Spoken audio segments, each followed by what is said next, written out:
Halo, selamat malam. Di sini saya sudah bersama salah satu narasumber yang bernama Kafe. Jadi Kafe boleh silakan untuk memperkenalkan dirinya. Oke, perkenalkan nama saya Ferian Diptakanya, biasa dipanggil Ave. Saya aslinya dari Jakarta, cuma sekarang bertempat tinggal di Jogja, tepatnya di daerah Keranggan sana. Sekarang saya kesibukannya sebagai seorang desainer grafis di salah satu kantor di Jogja, itu namanya Peppermint Organic.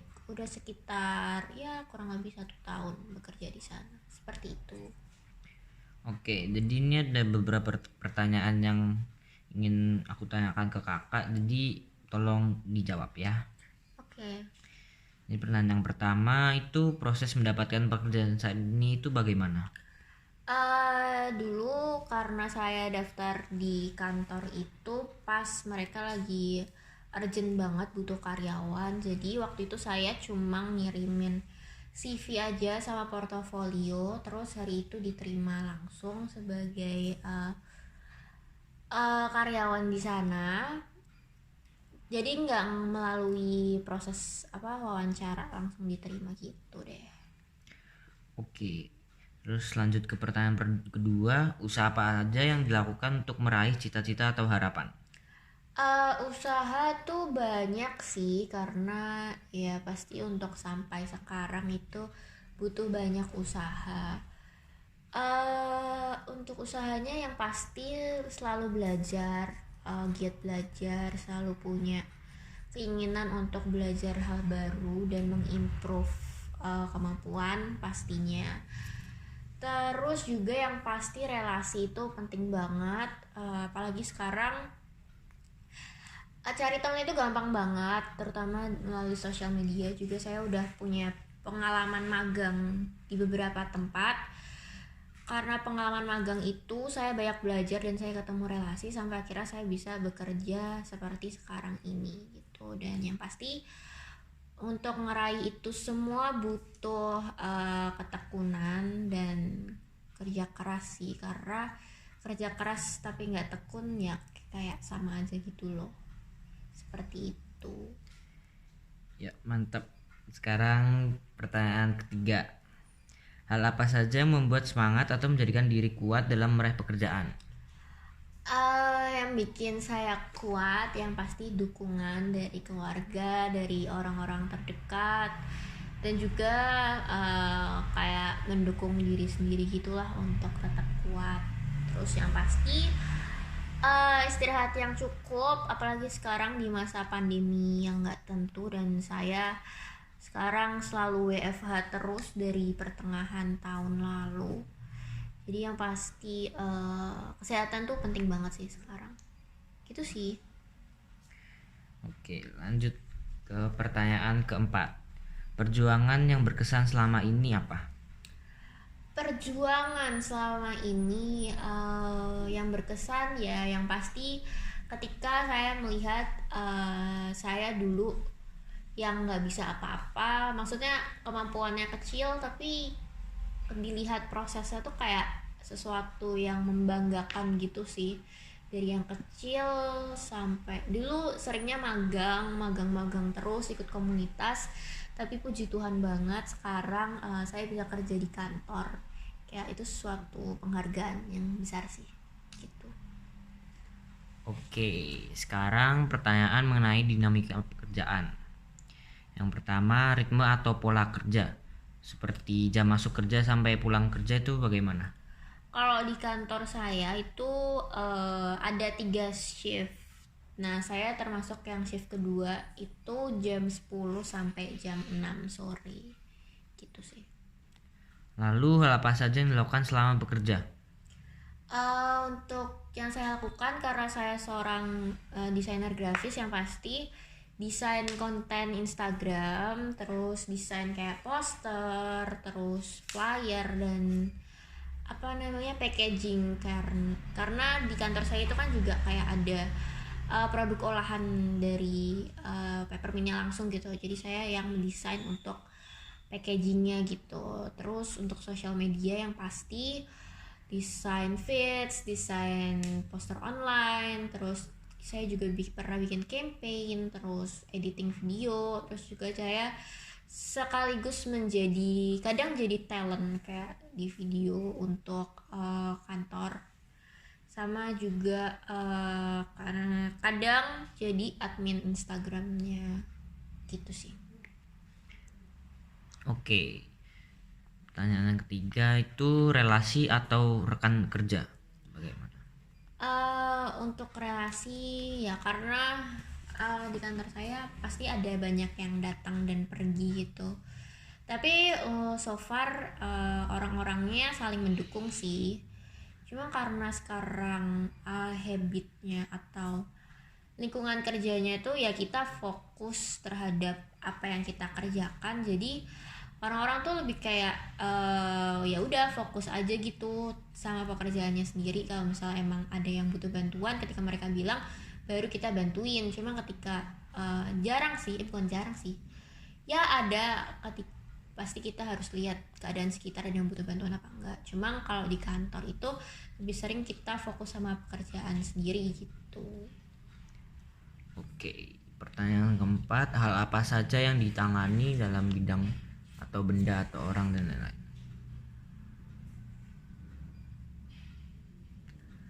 Apa yang ditangani? Oke.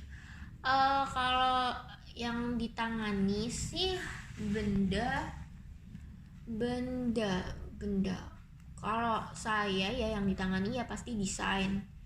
Kalau lagi desain. Cuma kalau ketika saya jadi admin, itu ya yang ditangani pasti orang lah. Gimana cara kita komunikasi sama customer, itu yang saya tangani gitu. Oke. Sekarang pertanyaan selanjutnya tentang tantangan dalam pekerjaan. Yang pertama, apa tantangan dalam bekerja? Tantangan dalam pekerjaan saya yang pasti harus tahu ya tren desain yang sekarang lagi viral itu kayak gimana. Dan juga kita harus bisa analisis customer nih, mereka, karena itu kan kalau ketika kita beli suatu barang itu yang dilihat kan adalah tampilan awalnya. Kayak orang bilang don't judge a book by its cover, tapi ya rata-rata orang gitu. Makanya itu salah satu pekerjaan yang penting banget harus dimiliki oleh seorang desainer. Kita harus tahu sih gimana caranya desain sesuatu yang emang bisa jadi eye catching gitu untuk konsumen. Itu tantangannya sebagai seorang desainer. Sekaligus kalau kayak video gitu sekarang juga kan lagi trennya kayak TikTok dan segala macam.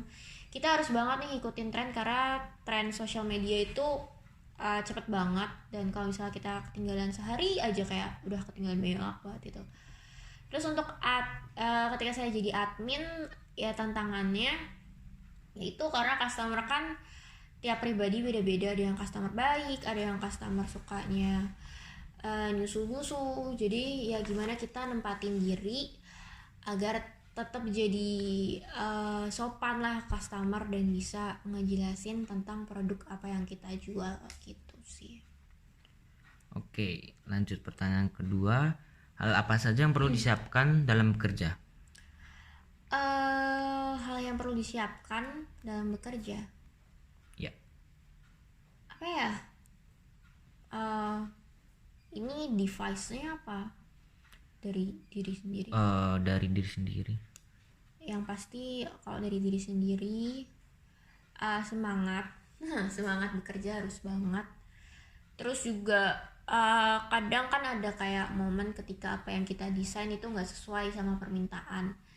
Nah itu kan pasti kayak ada rasa kecewa atau kesel atau gimana. Nah itu kayak penting banget punya emotional control yang bagus untuk menghadapin case kayak gitu. Terus semangat juga, pantang menyerah, tekun itu harus banget. Gitu sih kalau dari diri sendiri. Oke, lanjut pertanyaan ketiga. Keterampilan apa saja yang dibutuhkan atau disiapkan? Keterampilan yang pasti harus banget bisa desain. Kalau di pekerjaan aku harus banget bisa desain. dan juga ngedit video karena sekarang juga udah banyak sosial media yang kayak engagementnya lebih mementingkan konten video daripada konten foto biasa. Jadi video editing itu penting, terus juga komunikasi itu penting juga, terus kemampuan creative thinking itu juga sangat amat dibutuhkan, dan juga kepemimpinan sih, karena ya kalau nggak bisa memimpin diri sendiri, ya semua hal itu butuh memimpin diri sendiri biar bisa maju. Jadi pemimpinan itu perlu banget, seperti itu. Oke Kak, sekarang pertanyaan yang keempat. Kendala apa saja yang pernah dihadapi dalam bekerja dan bagaimana menyelesaikan itu? Kendala yang pasti kalau sebagai seorang desainer itu ada saat dimana kayak kehabisan ide buat desain itu sering banget terjadi. Nah, kalau udah terjadi kayak gitu biasanya aku searching nih, karena banyak ya, kalau Peppermint itu kan kita toko organik, dan sedangkan udah banyak nih di Indonesia yang buka toko organik secara online gitu. Nah, itu biasanya kita nyebutnya dengan benchmarking. Nah, aku biasanya cari nih benchmarking apa aja yang ada di Instagram. Aku cari kayak buat tolak ukur lah, benchmarking itu tolak ukurnya desain kayak gimana. Terus biasanya aku juga kalau lagi mepet banget itu cari konten-konten yang bisa di ATM-in atau diamati, tiru, dan modifikasi gitu. Itu untuk isi kontennya sih. Kalau misalnya untuk desain biasanya yaitu selain benchmarking, aku juga cari-cari ide di Pinterest. Terus udah tuh kan, karena aku kayak kantorku itu kayak toko bahan makanan gitu kan, dan yang pasti udah banyak tuh packaging yang menarik. Nah, dari situ aku juga ngeliat sih, belajar juga packaging yang menarik itu kayak gimana gitu. Oke Kak, ini yang terakhir, pesan untuk siswa, pesan untuk hadapi di dalam dunia kerja gimana? Oke, dalam menghadapi dunia kerja itu pasti sulit ya, karena ya nggak ada yang mudah dalam hidup ini. Jadi harus banyak belajar, terutama belajar tentang gimana sih kita nyikapin orang-orang, karena teman sekolah sama teman kantor itu beda jauh banget. Kadang di kantor ada yang ya gitulah, ada yang baik di depan tapi busuk di belakang gitu. Jadi yang pertama harus siap mental kalian, terus yang pasti juga siapin kemampuan hard skill sama soft skill kalian. Kalau kalian misalnya suka desain, ya udah kalian tekunin di desain. Kalau kalian suka ngitung atau kalian suka perbankan, ya itu kalian belajar aja di situ, kembangin terus, dan jangan pernah takut untuk coba hal-hal baru, karena kita nggak tahu ya, tren di Indonesia itu kan pasti selalu berkembang, dan siapa tahu ketika kalian belajar sesuatu yang baru beberapa tahun kemudian, kemampuan itu tuh yang dicari oleh perusahaan-perusahaan. Nah, nggak ada salahnya kalau kalian untuk belajar hal-hal yang baru. Gitu aja sih, tetap semangat dan semangat belajar juga gitu. Oke Kak, terima kasih atas waktunya. Sama-sama. Ya, terima kasih.